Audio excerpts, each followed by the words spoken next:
आपको राजनीति में एक नए एआई मॉडल के बारे में बताएंगे और इस नए एआई मॉडल का मतलब है Arvind Kejriwal artificial intelligence model.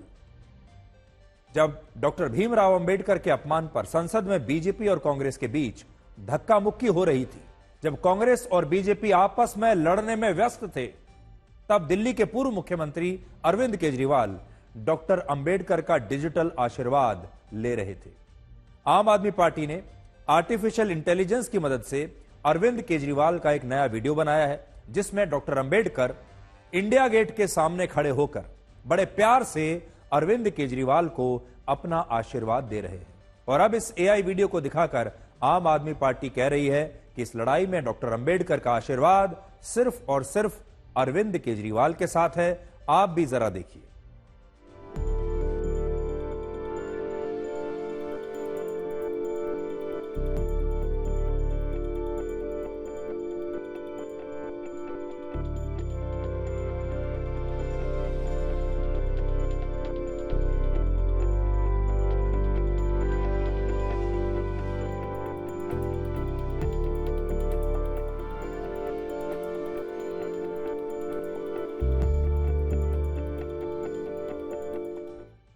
तो अरविंद केजरीवाल कांग्रेस से भी तेज निकले और बीजेपी से भी तेज निकले। ये दोनों पार्टियां आपस में लड़ती रह गईं और अरविंद केजरीवाल बीच में ही बाबा साहब अंबेडकर का आशीर्वाद ले गए। अरविंद केजरीवाल को शुरुआत से ही राजनीति में नए नए प्रयोगों के लिए जाना जाता है और इस बार भी उन्होंने एक नया प्रयोग किया है। जब विपक्षी पार्टियों के नेता डॉक्टर अंबेडकर की तस्वीरें लेकर विरोध प्रदर्शन कर रहे हैं, राहुल गांधी डॉक्टर अंबेडकर के अपमान के विरोध में नीली टी शर्ट पहनकर संसद आ रहे हैं, विपक्षी पार्टियों के नेता बीजेपी के खिलाफ प्रेस कॉन्फ्रेंस कर रहे हैं, तब अरविंद केजरीवाल ने इस मुद्दे का फायदा उठाने के लिए बिल्कुल नया और लेटेस्ट तरीका चुना है और वो है एआई की टेक्नोलॉजी का इस्तेमाल। सोशल मीडिया पर हुए अलग अलग सर्वे ये बताते हैं कि एआई से बनाए गए वीडियोस देखने में कई बार बिल्कुल असली जैसे लगते हैं और ये लोगों की धारणाओं को बदल भी सकते हैं और उनके अंदर एक नई धारणा को पैदा कर सकते हैं, एक नए विचार को पैदा कर सकते हैं। अब आप सोचिए, अरविंद केजरीवाल का यह वीडियो जब देश भर में लोगों के व्हाट्सएप पर जाएगा, फेसबुक पर जाएगा, अलग अलग माध्यमों से लोगों के घर तक पहुंचेगा, उनमें से कितने लोग ऐसे होंगे जो ये समझ पाएंगे कि इस तरह का वीडियो कोई भी बना सकता है और ये नकली वीडियो है, आर्टिफिशियल इंटेलिजेंस का इस्तेमाल करके बनाया गया वीडियो है। अरविंद केजरीवाल जब राजनीति में आए थे तब उन्होंने कहा था कि वो कभी धर्म और जाति के नाम पर वोट नहीं मांगेंगे। कुछ वर्षों के बाद उन्होंने कहा कि उनकी जाति बनिया है, लेकिन बनिया जाति के लोग तो उन्हें वोट ही नहीं देते। लेकिन आज अरविंद केजरीवाल पूरी तरह से बदल गए हैं और अब वो दलित वोटों के लिए डॉक्टर अंबेडकर के अपमान को एक बड़ा मुद्दा बना रहे हैं और अब वो अपने आप को डॉक्टर अंबेडकर का बेटा बताकर देश को यह बता रहे हैं कि डॉक्टर अंबेडकर के अपमान का बदला वो लेंगे और डॉक्टर अंबेडकर ने खुद उन्हें आशीर्वाद दिया है और कहा है कि मैं इस अपमान का बदला लेने के लिए आपको पूरी शक्ति देता हूं, अपना आशीर्वाद देता हूं। और इसका कारण यह है कि दिल्ली में मुसलमानों से भी ज्यादा वोट दलितों के हैं और दिल्ली में बहुत जल्द चुनाव होने वाला है। दिल्ली में 13% वोट मुसलमानों के हैं और 17% वोट दलितों के हैं। इनमें भी 17% वोटों के लिए अरविंद केजरीवाल के साथ डॉक्टर अंबेडकर का डिजिटल आशीर्वाद है और बाकी के 13% मुसलमानों के वोटों के लिए अरविंद केजरीवाल इस बार अखिलेश यादव को अपने साथ ले आए हैं। तो अरविंद केजरीवाल ने दोनों वोट बैंकों को साधने की कोशिश की है। दलितों के लिए वो डॉक्टर अंबेडकर का एक एआई अवतार लेकर आए हैं और मुसलमानों के लिए वो अखिलेश यादव को लेकर आए हैं और अखिलेश यादव ने कहा है कि इस बार दिल्ली के चुनाव में वो आम आदमी पार्टी का साथ देंगे। अब आप अरविंद केजरीवाल का वो बयान सुनिए जिसमें वो एक जमाने में कहा करते थे कि वो धर्म और जाति के नाम पर कभी वोट नहीं मांगेंगे। कई लोग ये कह रहे हैं कि इसमें तो जात पात की बात है, धर्म की बात है। तुम्हें तो कर रखा है ये सब। जाति के नाम पे सारे देश को तोड़ के रख दिया, धर्म के नाम पे सारे देश को तोड़ के रख दिया इन दिनों में तुम लोगों ने। कैसे जुड़ेगा सारा देश? यही हमारी राजनीति की सारे देश को जोड़ना है। जब ये करंट दौड़ेगा सारे देश के अंदर, जब ये क्रांति पैदा होगी सारे देश के अंदर, ये चुनावी क्रांति पैदा होगी सारे देश के अंदर, तो ये जाति और धर्म की दीवारें भी टूटेंगी। साथियों, देखते रहना आप। वैसे तो राहुल गांधी से उम्र में 2 साल बड़े हैं। केजरीवाल 56 साल के हैं, राहुल गांधी 54 साल के हैं, और इसलिए राहुल गांधी चाहें तो वो अरविंद केजरीवाल से राजनीति के कुछ नए टिप्स आज ले सकते हैं। ये बात हम इसलिए कह रहे हैं क्योंकि राहुल गांधी आज फिर से एक नए विवाद में फंस गए। राहुल गांधी पर आरोप लगाया गया है कि जब संसद भवन के परिसर में बीजेपी और कांग्रेस के सांसद एक दूसरे के खिलाफ विरोध प्रदर्शन कर रहे थे, तब राहुल गांधी ने धक्का मुक्की की। बीजेपी ने आरोप लगाया है कि राहुल गांधी ने सबसे पहले बीजेपी के सांसद मुकेश राजपूत को धक्का दिया, और मुकेश राजपूत ने इस वजह से उन्होंने आगे उनके धक्के से 69 वर्ष के बीजेपी के सांसद प्रताप सारंगी को गंभीर चोटें आई, जिसके बाद दोनों सांसदों को अस्पताल में भर्ती कराना पड़ा। अब आप इस वीडियो को देखिए जिसमें धक्का मुक्की के बाद प्रताप सारंगी ये कह रहे हैं कि राहुल गांधी वहां पर गुंडागर्दी कर रहे थे, जबकि राहुल गांधी का कहना है कि धक्का मुक्की बीजेपी के सांसदों ने की थी और वो उन्हें संसद भवन में अंदर जाने से रोकने की कोशिश कर रहे थे।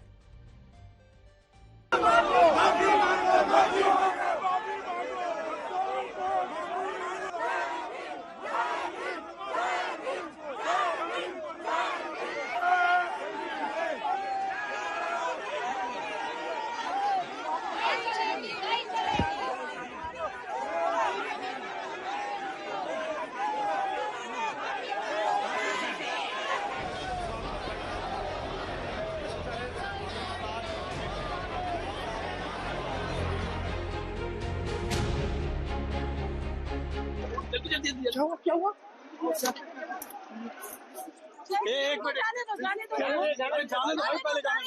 हुआ? क्या हुआ? चोट लग गई प्रताप सारंगी।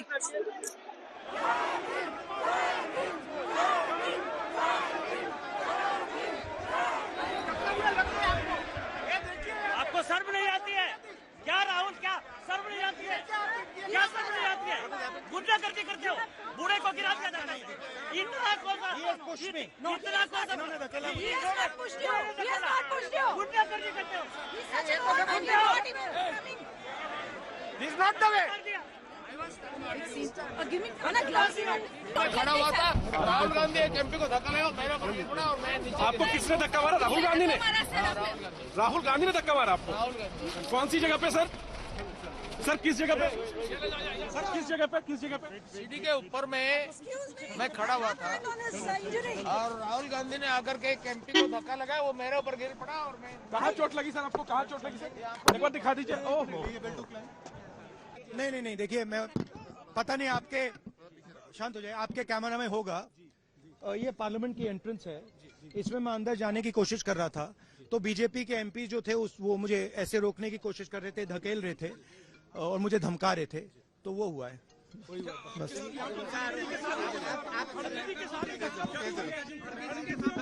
नहीं देखिए हाँ किया है मगर ठीक है कोई मतलब धक्का मुक्की से हमें कुछ होता नहीं है। बीजेपी के सांसद अनुराग ठाकुर और बांसुरी स्वराज ने बाद में इस मामले में दिल्ली पुलिस को एक शिकायत दी और राहुल गांधी के खिलाफ गंभीर धाराओं में एफआईआर दर्ज करने की मांग की। तो सोचिए, बीजेपी के सांसद उसके बाद थाने गए, संसद मार्ग पुलिस स्टेशन, और वहां जाकर उन्होंने ये शिकायत दर्ज करवाई। बीजेपी का कहना है कि राहुल गांधी पर हत्या की कोशिश, जानबूझकर किसी को चोट पहुंचाना, हमला करना, धमकी देना और दूसरों की सुरक्षा को खतरे में डालने की धाराओं में एफआईआर दर्ज होनी चाहिए। संसदीय कार्य मंत्री किरण रिजिजू ने राज्यसभा में कहा कि जिस तरह राहुल गांधी धक्का मुक्की कर रहे थे, धक्का मार रहे थे, अगर वैसा बीजेपी के सांसद करते तो फिर क्या होता। बीजेपी ने इस पूरे घटनाक्रम की जानकारी प्रधानमंत्री मोदी को दी, जिसके बाद प्रधानमंत्री ने घायल हुए दोनों सांसदों से फोन पर बात की। प्रणाम सर, मुकेश राज। सर ठीक है, अभी छटके से आ रहा है, घबराहट सी हो रही है।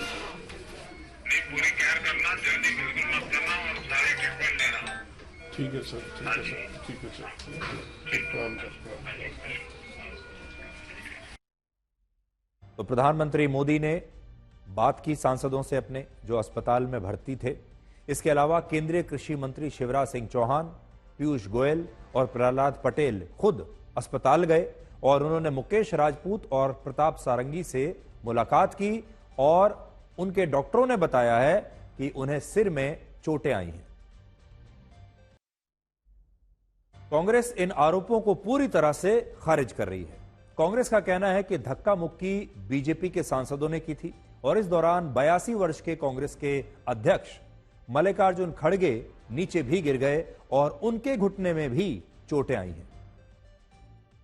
राहुल जी बी.आर. अम्बेडकर जी की फोटो लेकर शांतिपूर्वक जय भीम के नारे को बोलते हुए संसद में जा रहे थे। संसद में जाने से किसने रोका? आप देख लीजिए, हम इतने दिनों से प्रोटेस्ट कर रहे हैं, साइड में प्रोटेस्ट कर रहे हैं, जो भी आ रहा है जा रहा है, उसको पूरा रास्ता है। इन्होंने कुछ एकदम शांतिपूर्वक प्रोटेस्ट हुए, कितने दिनों से चल रहे हैं, रोज 10:30 से 11। आज पहली बार इन्होंने प्रोटेस्ट किया, सबको रोक दिया और उसके बाद धक्का मुक्की और ये गुंडागर्दी। और अब सिर्फ अमित शाह जी की खाल बचाने के लिए ये अब इन्होंने साजिश शुरू की है कि भैया ने किसी को धक्का मारा, ये वो। मेरी आंखों के सामने आप सबने देखा होगा, खड़गे जी को धक्का मार के जमीन पे गिराया। उसके बाद एक सीपीएम के एमपी को धक्का मारा, उनके ऊपर गिरे, खड़गे जी के ऊपर। मैंने सोचा टांग टूट गई होगी, कुछ हुआ होगा, क्योंकि उनके चेहरे से दिख रहा था कि उनको चोट लगी। फिर हमने कहीं से कुर्सी ढूंढ के हम लाए उनके लिए। अब आप खुद ही देख रहे हैं, यहाँ पे रोज खड़े हैं, हम रोज प्रदर्शन कर रहे हैं 10:30 से 11। आज तक कुछ नहीं हुआ है, ये सब साजिश है। ये जबरदस्ती हमारे ऊपर हमला करके, और मैं उसमें पहले ही मैं किसी को धक्का देने की स्थिति में नहीं हूं, लेकिन मेरे को खुद वो लोग धक्का दिए, मैं अपना बैलेंस नहीं संभाल सका, मैं नीचे बैठ गया। तो अब हमारे ऊपर इल्जाम भी लगा रहे हैं कि हमने धक्का दिया, हमने उनको गिराया। बीजेपी और कांग्रेस दोनों पार्टियों के सांसद एक दूसरे पर धक्का मुक्की का आरोप लगा रहे हैं, लेकिन सच्चाई यह है कि ना तो अभी राहुल गांधी के धक्का मारने का कोई वीडियो किसी को मिला है और ना ही मल्लिकार्जुन खड़गे को धक्के मारकर नीचे गिराने का कोई वीडियो सामने आया है।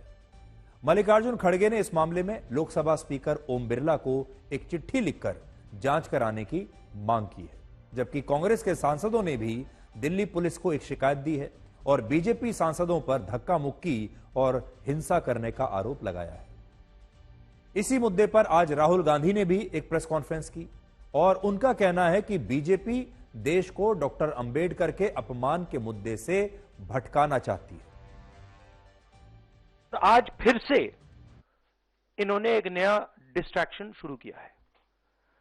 हम अंबेडकर जी की स्टैचू से सारे एमपी शांति से पार्लियामेंट हाउस जा रहे थे। पार्लियामेंट हाउस के सीढ़ियों पे बीजेपी के एमपी लकड़ियां लिए हमारे सामने खड़े होते हैं, हमें अंदर नहीं जाने देते हैं और उसके बाद अब ये थोड़ा सा अपना फिर से डिस्ट्रैक्शन करने की कोशिश कर रहे हैं। रियलिटी ये है, इन्होंने अंबेडकर जी का अपमान किया है, उसकी अपॉलॉजी होनी चाहिए और रिजाइन करना चाहिए होम मिनिस्टर को। नीली टी शर्ट पहनकर संसद भवन पहुंचे थे और कांग्रेस की यह पूरी योजना थी कि आज वो डॉक्टर अंबेडकर के अपमान को और भी बड़ा रूप देगी और बड़ा प्रोटेस्ट करेगी और ये नीली टी शर्ट पहनकर आने का जो उनका प्रयोजन था वो यही था कि आज वो डॉक्टर अंबेडकर के मामले को और बड़ा बनाएंगे।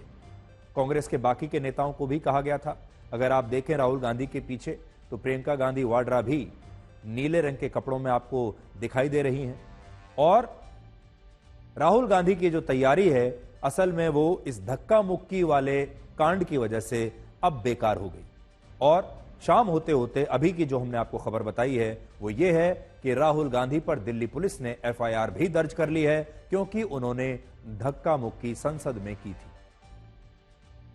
राहुल गांधी के लिए आज एक और बुरी खबर यह रही क्योंकि उन पर एक और गंभीर आरोप नागालैंड से बीजेपी की राज्यसभा सांसद फानोन कोन्याक ने लगाया, और फानोन कोन्याक आदिवासी समुदाय से आती है। उन्होंने राज्यसभा के सभापति और उपराष्ट्रपति जगदीप धनखड़ को एक चिट्ठी लिखी है, और वो चिट्ठी मैं अपने साथ लेकर आया हूं। इस चिट्ठी में उन्होंने राहुल गांधी पर बहुत गहरे और बहुत गंभीर आरोप लगाए हैं। क्या कहा है मैं आपको बताता हूं। यह चिट्ठी है जो मेरे हाथ में है, ये देखिए, ये चिट्ठी उनकी, और चिट्ठी में वो क्या लिखती हैं अब मैं आपको बताता हूं।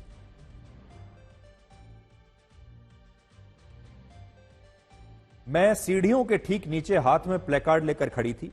सुरक्षा कर्मियों ने दूसरे दलों के माननीय सांसदों के प्रवेश के लिए एक रास्ता बनाया हुआ था। अचानक विपक्ष के नेता श्री राहुल गांधी और अन्य पार्टी के सदस्य मेरे सामने आ गए, जबकि उनके लिए रास्ता अलग से बना हुआ था। उन्होंने ऊंची आवाज में मेरे साथ दुर्व्यवहार किया, और वो मेरे इतने करीब थे कि एक महिला सदस्य होने के नाते मुझे बहुत असहज महसूस हुआ। मैं भारी मन से एक तरफ हट गई और अपने लोकतांत्रिक अधिकारों का हनन होने दिया, लेकिन मुझे लगा कि किसी भी सांसद को इस तरह का व्यवहार नहीं करना चाहिए। मैं नागालैंड के अनुसूचित जनजाति समुदाय से हूं और एक महिला सदस्य हूं। मेरे मान सम्मान और स्वाभिमान को विपक्ष के नेता श्री राहुल गांधी ने बहुत ठेस पहुंचाई है। इसलिए माननीय अध्यक्ष जी, मैं आपसे सुरक्षा की मांग करती हूं, ये उन्होंने लिखा है। और अंग्रेजी में मैं अगर आपको पढ़कर बताऊं तो अंग्रेजी में उन्होंने लिखा है राहुल गांधी के लिए, he misbehaved with me in a loud voice and his physical proximity to me was so close that I being a lady member felt extremely uncomfortable. यानी राहुल गांधी मेरे बहुत करीब आ गए, वो जोर से मेरे ऊपर चिल्लाए, और वो मेरे इतने करीब आ गए कि एक महिला सांसद होने के नाते मैं बहुत अनकंफर्टेबल, असहज महसूस कर रही थी। उन्होंने क्या कहा अब वो सुनिए। Today, while protesting, it was a peaceful protest. I was standing outside just below the staircase of Makar Door. Something happened to me which I really feel disheartened. Leader of opposition of the Lok Sabha, Shri Rahul Gandhi ji, came in very close proximity of me, and I really feel uncomfortable. And he started shouting at me, which I felt is very unbecoming of a leader of opposition.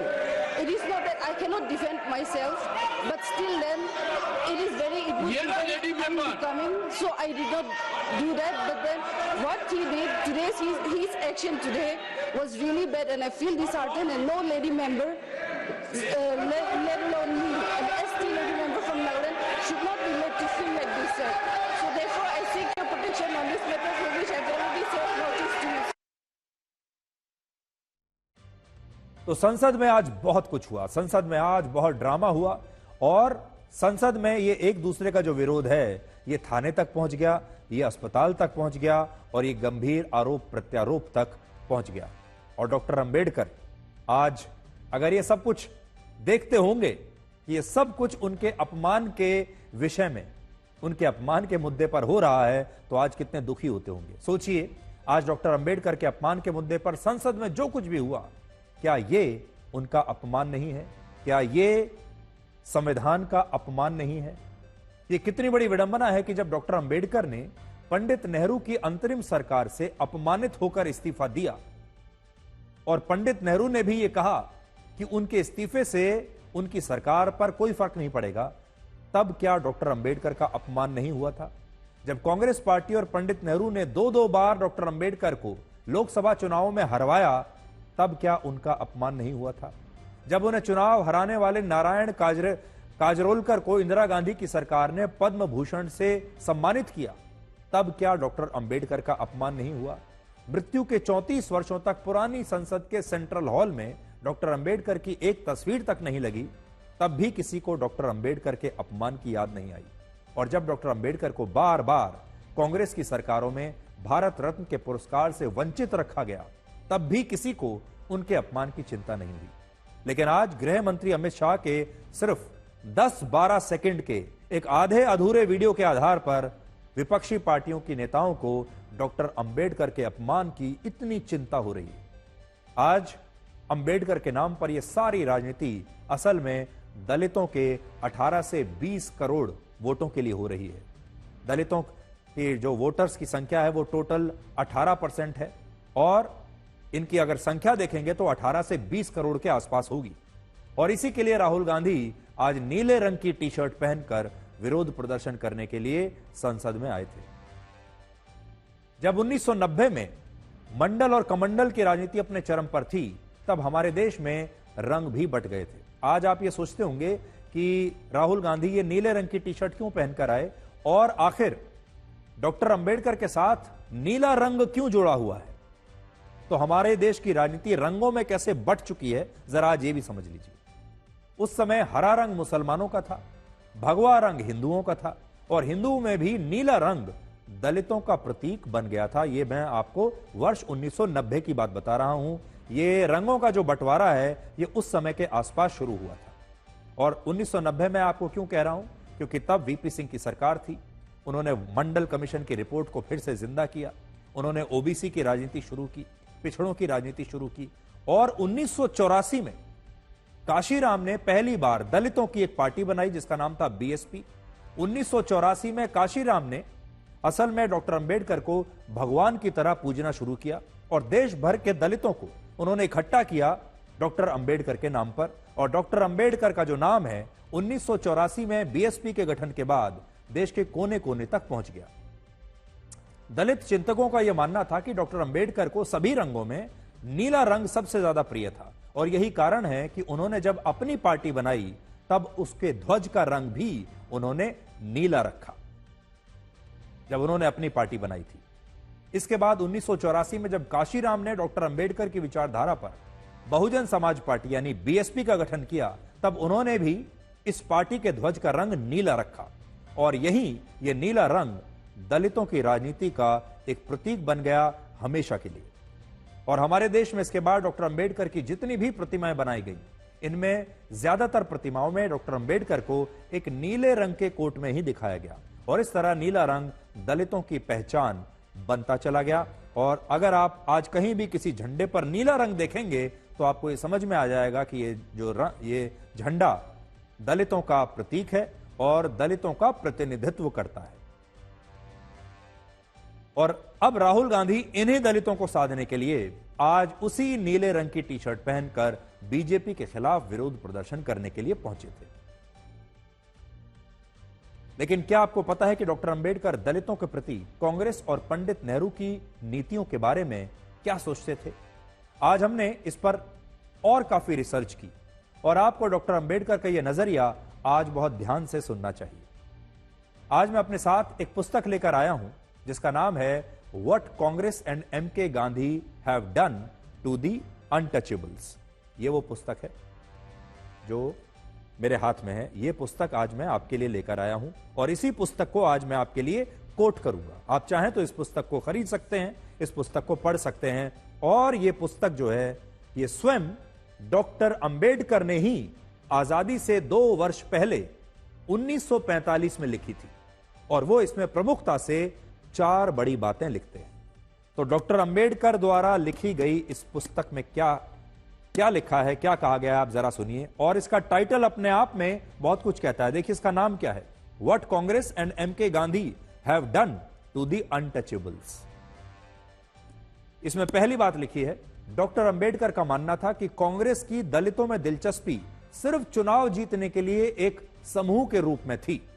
Congress को दलितों की वास्तविक प्रगति या सशक्तिकरण से कोई लेना देना नहीं था। और देखिए यह बात उन्होंने 1945 में लिख दी थी इस किताब में।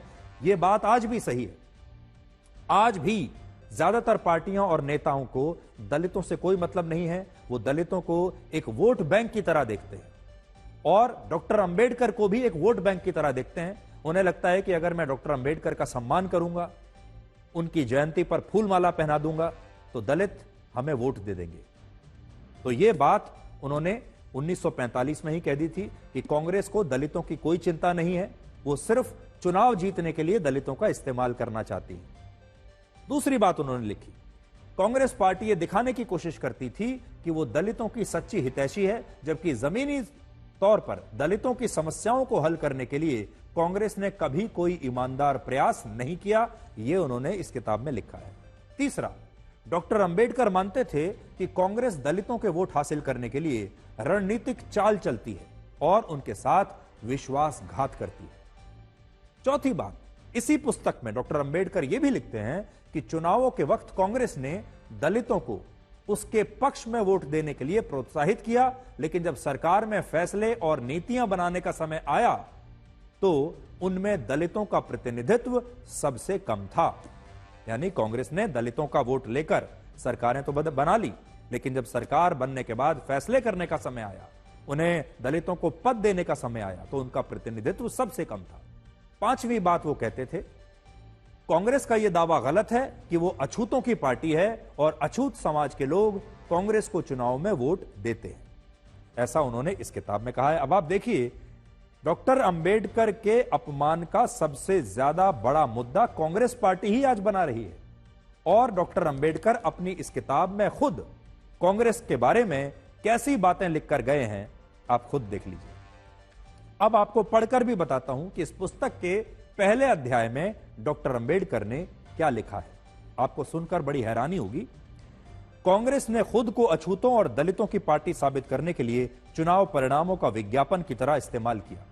उसने मुख्य तौर पर यह बताया कि अनुसूचित जातियों की 151 सीटों में से मेरी यानी अंबेडकर की पार्टी को केवल 12 सीटें मिली और बाकी सीटों पर कांग्रेस ने कब्जा कर लिया। यह एक झूठा प्रोपेगेंडा था जो कांग्रेस द्वारा फैलाया गया था, ताकि यह दिखाया जा सके कि कांग्रेस अछूतों का प्रतिनिधित्व करती है, लेकिन कांग्रेस ने अछूतों के नाम पर राजनीति के सिवा उनके हित में कुछ नहीं किया। यकीन मानिए, आज हमारे देश के दलितों को, डॉक्टर भीमराव अंबेडकर को भगवान मानने वाले लोगों को डॉक्टर अंबेडकर के ये विचार अगर उन्हें पता चल जाए, अगर वो ये जान जाएं कि डॉक्टर अंबेडकर 1945 में ही कांग्रेस के बारे में क्या लिख कर गए हैं, वो खुद अपने हाथ से लिख कर गए हैं कि कांग्रेस कभी भी अछूतों की पार्टी नहीं बन सकती, दलितों की पार्टी नहीं बन सकती। कांग्रेस दलितों के साथ सिर्फ खेल खेलती है, अन्याय करती है, सिर्फ उनका वोट पाना चाहती है, उनकी हितैषी नहीं है। तो सोचिए, आज ये जो 18 से 20 करोड़ दलित हैं, वो क्या सोचेंगे। लेकिन कांग्रेस पार्टी आज सबसे ज्यादा ये कोशिश कर रही है कि जैसे वही डॉक्टर अंबेडकर की सबसे बड़ी हितैषी है। राहुल गांधी नीली टी शर्ट पहनकर आ गए। यह जो किताब है, यह आजादी से पहले लिखी गई थी, इसलिए इसमें अछूत शब्द का इस्तेमाल डॉक्टर अंबेडकर ने ही किया है, लेकिन अब यह शब्द इस्तेमाल नहीं होता और यह शब्द इस्तेमाल अब होना भी नहीं चाहिए। इसलिए बहुत सारे लोगों को लगेगा कि इस शब्द पर तो रोक लग चुकी है, यह शब्द इस्तेमाल नहीं होना चाहिए। यह आजादी से पहले की किताब है और तब डॉक्टर अंबेडकर ने ही इस शब्द का इस्तेमाल किया। डॉक्टर अंबेडकर अपनी एक और पुस्तक में लिखते हैं और उस पुस्तक का नाम है एनिहिलेशन ऑफ कास्ट। यह देखिए, उसके भी कुछ अंश आज मैं लेकर आया हूं। ये वो पुस्तक के अंश हैं और यह पुस्तक डॉक्टर अंबेडकर ने वर्ष 1936 में लिखी थी। जो पहली मैंने किताब दिखाई, यह 1945 में लिखी थी। यह जो अब मैं पढ़कर आपको बता रहा हूं, यह 1936 में उन्होंने लिखा। इसमें उन्होंने लिखा है कि वर्ष 1930 में जब प्रांतीय चुनाव हो रहे थे और महात्मा गांधी नमक सत्याग्रह का आंदोलन कर रहे थे, तब कांग्रेस ने प्रांतीय चुनावों के बहिष्कार का ऐलान किया था और कांग्रेस यह भी चाहती थी कि इन चुनावों में वो हिंदू भी हिस्सा न लें जिन्होंने इस बहिष्कार का समर्थन नहीं किया था। इसे सुनिश्चित करने के लिए कांग्रेस ने कुछ दलितों को मॉक कैंडिडेट के रूप में चुनाव लड़वाया, जिस पर डॉक्टर अंबेडकर ने अपनी इसी पुस्तक में लिखा कि यह कांग्रेस की एक रणनीति थी, जिसमें वो दिखाना चाहती थी कि कुछ दलितों को छोड़कर कोई प्रतिष्ठित हिंदू इन चुनावों में हिस्सा नहीं लेगा। जो भाग लेंगे वो इन जैसे वंचित हिंदू ही होंगे। और डॉक्टर अंबेडकर ने इसे दलितों का सबसे बड़ा अपमान तब बताया था। मैं आपको पढ़कर भी सुना सकता हूं कि तब उन्होंने क्या लिखा था प्रांतीय चुनाव में कांग्रेस की रणनीति के बारे में। 1930 के प्रांतीय विधान मंडलों के चुनाव उस समय हुए जब नमक सत्याग्रह चल रहा था। कांग्रेस ने इन चुनावों का बहिष्कार किया। उसने सम्मानीय हिंदुओं, जिन्होंने इस बहिष्कार का समर्थन नहीं किया था और स्वतंत्र उम्मीदवारों के रूप में खड़े हुए थे, उन्हें शर्मिंदा करने के लिए कांग्रेस ने नकली उम्मीदवारों को मैदान में उतारा जो अछूत थे। 2 मोची, 1 नाई, 1 दूध वाला और 1 दूध देने वाला इसमें शामिल था। मुझे लगता है कि यह कांग्रेस की एक रणनीति थी। कांग्रेस ने विभिन्न प्रांतों में यह कहते हुए तख्तियां लेकर जुलूस निकालने शुरू किए कि विधानमंडलों में कौन जाएगा, केवल नाई, मोची, कुम्हार और सफाई करने वाले जाएंगे। और ऐसा कहकर कांग्रेस ने उन हिंदुओं को चुनाव लड़ने से रोकने का प्रयास किया जो उसके बहिष्कार के साथ नहीं थे और जो उसके लिए प्रतिष्ठित थे। यह कांग्रेस की रणनीति को उन्होंने 1936 में एक्सपोज किया था। हमारे देश की संसद संविधान की रक्षा और संचालन करने का सबसे बड़ा स्थान माना जाता है, सबसे बड़ा स्तंभ माना जाता है। और यहां अब तक राष्ट्रीय मुद्दों पर बहस होती आई है, अलग अलग पक्षों में मतभेद भी हुए हैं, आरोप प्रत्यारोप हुए हैं, वॉकआउट हुए हैं, लेकिन अब संसद में धक्का मुक्की भी होने लगी है। और आज ये जो धक्का मुक्की है अब ये थानों तक पहुंच गई है, एफआईआर लिखवाई जा रही है और नेताओं के ये मतभेद अब संसद से बाहर निकलकर थानों तक पहुंच गए हैं, अस्पतालों तक पहुंच गए हैं। सोचिए आज हमारी स्थिति क्या हो चुकी है। आज कांग्रेस और बीजेपी थानों में जाकर एक दूसरे के खिलाफ शिकायत दर्ज करवा रहे हैं कि इन्होंने हमें धक्का दिया, इन्होंने हमें धक्का दिया, हमें मारा, इन्होंने हमें मारा। और अब सांसद अस्पतालों में दाखिल हो रहे हैं क्योंकि इस मारपीट में वो घायल हो गए। यह स्थिति हमारी संसद की इस समय हो गई है, जिससे ज्यादा दुर्भाग्यपूर्ण बात और क्या हो सकती है। और अब थोड़ी देर पहले तो राहुल गांधी पर संसद में धक्का मुक्की करने के आरोप में एफआईआर भी दर्ज हो गई है। अब मैं आपको बताता हूं कि असल में डॉक्टर बी.आर. अंबेडकर ने 1953 में ही यह भांप लिया था कि 2024 में क्या होने वाला है, आगे चलकर इस देश की क्या हालत होगी, आगे चलकर इस देश के लोकतंत्र की क्या हालत होगी, ये वो पहले ही समझ गए थे। ध्यान से आप सुनिएगा। वर्ष 1953 में डॉक्टर बी.आर. अंबेडकर ने बीबीसी को एक इंटरव्यू दिया था और इस इंटरव्यू में उन्होंने 5 बहुत महत्वपूर्ण बातें कही थी, जो बातें आज पूरे देश को बहुत ध्यान से सुननी चाहिए कि 1953 के इंटरव्यू में बी.आर. अंबेडकर ने भारत के लोकतंत्र के बारे में, जनतंत्र के बारे में क्या कहा था। उन्होंने कहा था कि जनतंत्र भारत में काम नहीं करेगा क्योंकि यहां की सामाजिक व्यवस्था संसदीय लोकतंत्र के प्रारूप से मेल नहीं खाती और भारत की व्यवस्था असमानता पर आधारित है। यह उन्होंने 1953 में कहा था कि यह जनतंत्र काम नहीं करेगा। दूसरा, उन्होंने कहा भारत में लोकतंत्र सिर्फ नाम मात्र के लिए होगा। अगर चुनावों से अच्छे लोगों का चयन नहीं हुआ तो भारत में चुनाव अहम नहीं है। और देखिए आज वही हो रहा है, चुनाव तो होते हैं लेकिन चुनावों के जरिए अच्छे लोग चुनकर नहीं आ रहे। वो ये भी कहते थे कि लोगों को अब तक ये बात समझ में नहीं आई कि मतदान का विचार बदलाव लाने के लिए नहीं है और इस चुनावी व्यवस्था ने उन्हें अपनी पसंद का उम्मीदवार चुनने की आजादी दी ही नहीं है। वो इस इंटरव्यू में उन्होंने कहा कि लोगों को चुनाव तो कराए जाते हैं लेकिन लोगों को अपनी पसंद का उम्मीदवार चुनने की आजादी अब भी नहीं है। और इस बात को कांग्रेस के उदाहरण से उन्होंने समझाया था। देखिए इस इंटरव्यू में भी उन्होंने कांग्रेस का उदाहरण दिया। यह अलग बात है कि उस समय कांग्रेस ही सबसे बड़ी पार्टी थी, या कह लीजिए कि उस समय कांग्रेस ही इकलौती पार्टी थी, तो वो उदाहरण देते भी तो किसका। लेकिन उन्होंने कांग्रेस का नाम लेकर यह कहा था कि कांग्रेस लोगों से कहती है कि बैल के निशान पर मतदान करें, लेकिन कोई इस बात को नहीं समझता कि अगर बैल के निशान पर कोई गधा खड़ा है तो वो क्या करे। उन्होंने कांग्रेस का नाम लिया, उदाहरण दिया कि मान लीजिए कांग्रेस लोगों से कहती है कि बैल के निशान पर चुनाव में मोहर लगाइए, लेकिन अगर बैल के निशान पर कोई गधा चुनाव में खड़ा है तो लोग क्या करेंगे। इसी इंटरव्यू में डॉक्टर अंबेडकर ने यह भी कहा कि प्रधानमंत्री पंडित नेहरू भाषण तो बहुत देते हैं लेकिन भाषणों से कोई हल नहीं निकलता और अब मैं इन भाषणों से तंग आ चुका हूं। लोकतंत्र पर जो भाषण दिए जाते हैं, मैं इन भाषणों से तंग आ चुका हूं। तो वो तो 1953 में ही तंग आ चुके थे। और देखिए हमारे देश की जनता आज 2024 अब खत्म होने वाला है, अब तक इन भाषणों को झेल रही है।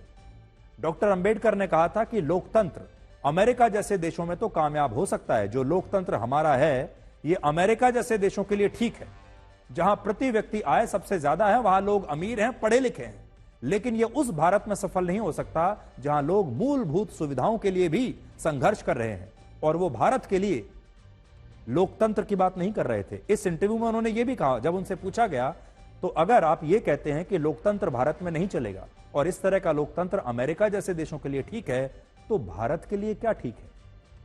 तो उनका जवाब था कि भारत के लिए कम्युनिस्ट विचारधारा और कम्युनिस्ट व्यवस्था ज्यादा बेहतर विकल्प होगी।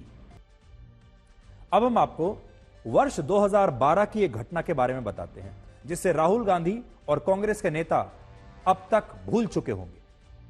वर्ष 2012 में जब देश में यूपीए की सरकार थी, प्रधानमंत्री डॉक्टर मनमोहन सिंह थे, तब एक सांसद ने लोकसभा में डॉक्टर अंबेडकर के अपमान का मुद्दा उठाया था। ध्यान से सुनिएगा, 2012 में एक सांसद ने डॉक्टर अंबेडकर के अपमान का मुद्दा उठाया और इन सांसद महोदय का नाम था टी थिरुमावलवन।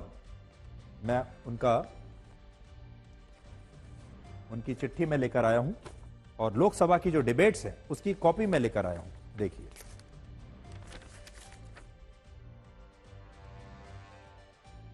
सांसद का नाम था थिरुमावलन।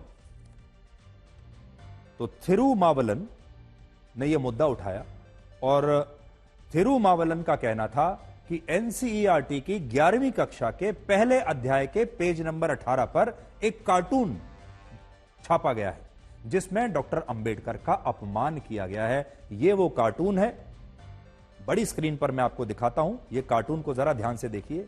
यह स्कूलों में बच्चों को पढ़ाई जाने वाली टेक्स्ट बुक में यह कार्टून छापा गया था।